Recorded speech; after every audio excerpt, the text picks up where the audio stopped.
invent the tandem?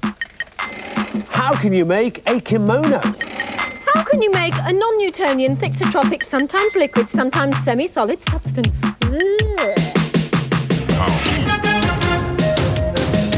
How?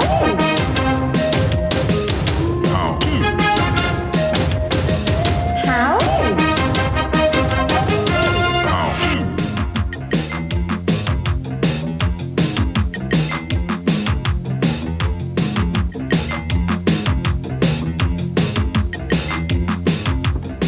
How? How can I get this matchbox tray back inside the matchbox lid without touching either? Carol.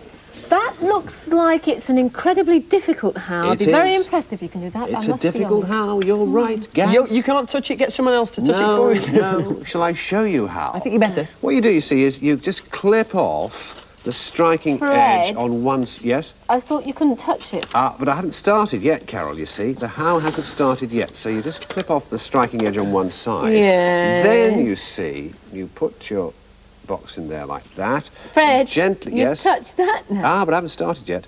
Gently balance the tray on the top, like so. Have you started now? Going to start now. Yeah. So how do I make one go inside the other? Add a drop of water, and this is water. It's coloured water, so you can see it more clearly. That will dampen the cardboard fibres, causing them to expand, and allowing the box to go back inside. And that's how. Another successful Fred how. How could Guy Fawkes have succeeded in blowing up the Houses of Parliament? Well, he failed because he used gunpowder. Well, what should he have used then? Well, Fred, he should have used flour. Flour? Yeah, picture the scene, right? Picture the scene. The year 1605, 7 o'clock in the evening, downstairs underneath the Houses of Parliament, there's Guy Fawkes there, and he gets nicked on November the 4th, carrying all this... November the 4th? Yeah. The 5th? Oh, yeah, he was actually caught on November the 4th. Oh. And a beefeater comes up to him and goes, "Excuse me, laddie, what have you got there?" And he goes, "Oh, 20 kegs of gunpowder." "Right, lad, banged up." Whereas, if he was caught, "What have you got there, lad?" "Oh, 20 bags of flour." He'd have got away with it. "Yeah, go about your business." Flour? What use is flour if you want to blow something up? OK, you may think that flour, Carol, is not explosive. Watch this. You're right. Normally, flour isn't very explosive, although there are circumstances under which it can be explosive. Now, come with me to the how, flour, treason and plot, explosive experimental laboratories. And I will demonstrate something for you. All right, put me goggles on. And let's see. A lump of flour on here like this, right? I can just turn this up here. You can see that there's a flame there. See that? Right, OK. I will try and bake the flour on the top here. Watch what happens. Try and burn it. Well, you get kind of a crispy effect over the top, but it's not really burning or exploding yet. But watch what happens when I do this. I spread out the flour somewhat more thinly along there like that and introduce a lot of air into the reaction. Watch what happens now. I'll do the air by blowing. Ready? Oh, yes. Now this, obviously, is highly dangerous, and it's a real problem where they make flour in flour mills. You get big silos full of flour, and if a draft blows in, it creates a dust cloud, and if someone lights a match, flour becomes highly dangerous and explodes. It's so dangerous, don't try this at home. And in fact, it's so dangerous, that's how Guy Fawkes could have succeeded in blowing up the Houses of Parliament by simply using flour. Extremely dangerous, how that. This one isn't. How can you start an argument? You'd never start an argument between me and Gaz. I mean, I bet you I can. You couldn't. I He bet is you. me. I bet you I can. We Look, are blood brothers. Never a cross word has been spoken between us. It's true, never fought yet. No. I have a photograph. It's a photograph of spheres. Now, I want you to tell me whether you think the spheres are going in or coming out. Gaz. I reckon those spheres are coming out. No. Going in. Out, Fred. In. Gaz. No, Fred. The sphere's going out. In. Gaz. Out, Fred. In, Gareth. Okay. Out, Frederick. In. Shh. Right. Close your eyes. I'm going to show you another photograph. Right, open your eyes again, and I want you to tell me whether they're going in or coming out. Easy. Out. In. Coming out. In, Fred. Out, Gaz. In, Fred. Out, Gaz. In. I think an extremely successful how to cause an argument, wouldn't you say? No. Not talking to him anyway. Actually, you're both right. Both right. You're both right. Yes, you're both right, because whenever you look at a photograph, your brain assumes, if it doesn't see any other information, that the photograph is lit by the sun. Now, the sun comes in from above. So if I show you this, you can see we have two spheres. The one being lit from above is bright at the top, in shadow at the bottom. The one going in is in shadow at the top and bright at the bottom. So look at the photograph. It's bright at the top, in shadow at the bottom. It looks as though they're coming out. Turn it round, which is what I did, because I didn't show you a new photograph at all, and it looks as though they're going in. So really, we were both right. You were. Sorry, Gaz. Well Sorry, done. Fred. So, how can you make a kimono? You know what a kimono is? A beautiful, elegant, colourful Japanese costume. A costume that goes back hundreds of years, worn by those lovely Japanese geisha girls, but also by Japanese men as well. How could you possibly make something as beautifully as that? Well, I'm sure the Japanese don't use this method, but I have perfected a way of making a kimono. Now, of course, you'd need a large piece of cloth, but all you need with my method is just one piece of cloth, 5 cuts, 3 folds, and a little bit of stitching. Okay, That's ready? all. That's all. Your first fold goes from a quarter to a halfway up the piece of cloth, and then you cut in a quarter of the way along approximately, like so. Switch it round and do the same on the other side, because these little bits on the front now are actually the front of the costume. Do you see it beginning to take shape? Now, I shall continue with just a few more cuts. A cut here through both pieces of cloth, halfway up. 3 cuts. And there is a piece of sleeve. And the same on the other side, through both pieces of cloth, halfway up for another sleeve.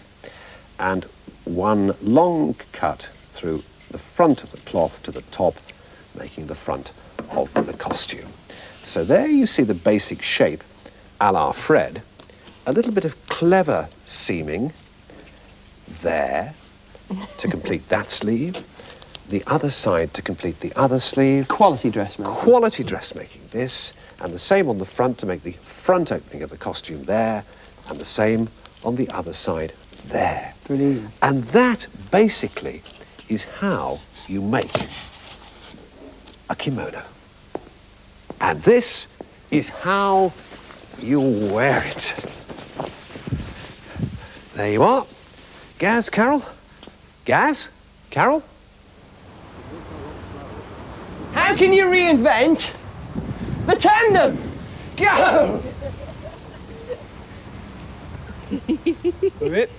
So what do you think of the new type of tandem then, Carol? Well, to be honest, Gad, I think I prefer the traditional type of tandem. Why is that then? Well, the main problem I have here is that I can't see where I'm going, and I don't like that. Ah, yes, but you don't need to see where you're going, because even though I'm at the back, I am actually the steersman. And I've got a perfectly good view over your back there of everything that's going on. Tell me, what can you see? All right, well, I can see Fred with a strange dress on, and I can see a chain table, and I can see the whole of the studio. Well, there you go. You see, a benefit over the old type of tandem, we've got 360-degree vision. You can see behind us. Plus, if you look at it from the side, your back makes an absolutely perfect airflow management system. It's like a fairing on a motorbike. It's aerodynamically better than the old type of tandem, too. So we could go faster with less pedalling? Absolutely. All right, then. What about if we had a crash? Say somebody opened a car door and we went smack straight into it. What would happen then? Well, if you were going to have a crash, Carol, now would you rather hit that crash with a hard part of your body or a soft part of your body?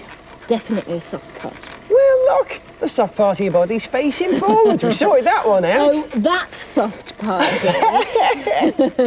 Well, all right, well, you've explained all this to me. I suppose one thing that I do like about it is that we can chat to each other as we're cycling along. That's quite nice, I must say. Yeah, it's more sociable sort of bike.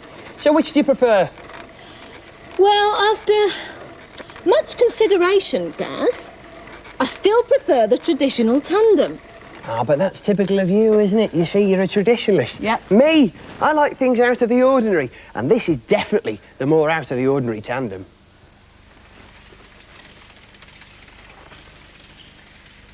Fred, how would you like to ride tandem? With me, not Gaz. Oh, with you, any day. Another how. How can I make a non-Newtonian, thixotropic, sometimes liquid, sometimes semi-solid substance? Eh? I mean, pardon? Make what? Exactly. Make stuff. Stuff. To you boys, stuff. Okay, this sort of stuff. What is it? Have a look in here. Looks sort of liquidy, doesn't it? Yeah. Yes, very That's liquidy. when it's sometimes liquid. Now, watch this. I'm going to hold it up, and it will not fall out of the bowl. One, Get two, away. three. Must do. Ah, sometimes semi-solid. How come? It's fantastic, isn't it? What else can it do? Well, I've planted some bowls on you earlier, actually. Thank you. Put the gloves on. Yes. Now, how you make it, anybody can make it. You need a tin of corn flour, empty it into the bowl, pour some water on, a little bit at a time, and mix it until you get a substance which looks like this. Now, I've only added blue colouring just so that we can see it. Right, now then. Put your hand in and grab some stuff. Grab it. Yeah. All right. It goes solid, doesn't it? It does, yeah, you It can goes solid. pull it. Now, with your hand over the bowl, Yeah. let it drip. Goes to liquid again. Oh, blimey. All right. Now I'm going to shove some onto here. Can you see what's happening here? It's just going liquid on there. Now if I give it a shot, Oh, no! Oh! bang, bang, bang.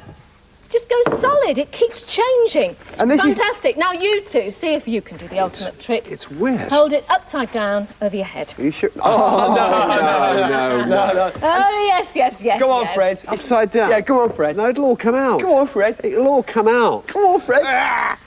Oh, wonderful. And this is wonderful. really just corn flour and water. It That's all is indeed, and it turns it solid when you give it a shock. Now, if you had some tomato ketchup, that does the same thing, but the other way round. You give it a shock, and it goes from solid to liquid, and that is how you make and work stuff. How do you play the Jew's harp? Take it away, Dr. Trang Quang Hai.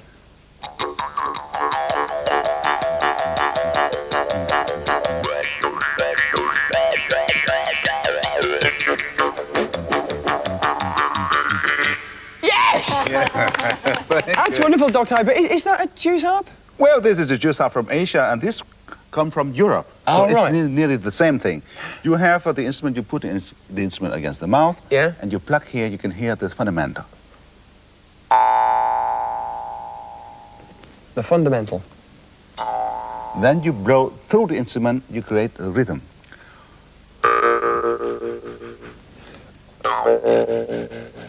And then you move the tongue inside of the mouth, you change the pitches.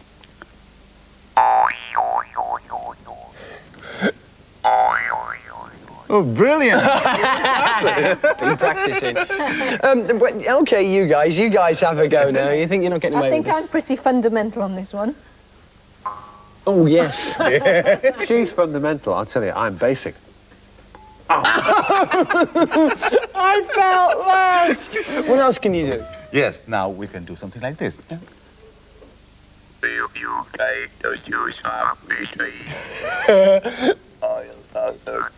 Oh, I'll try again. Yes.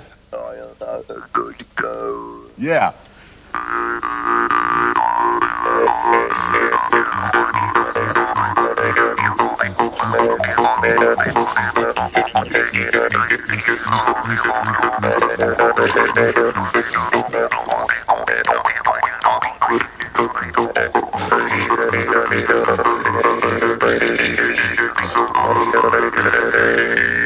How wonderful.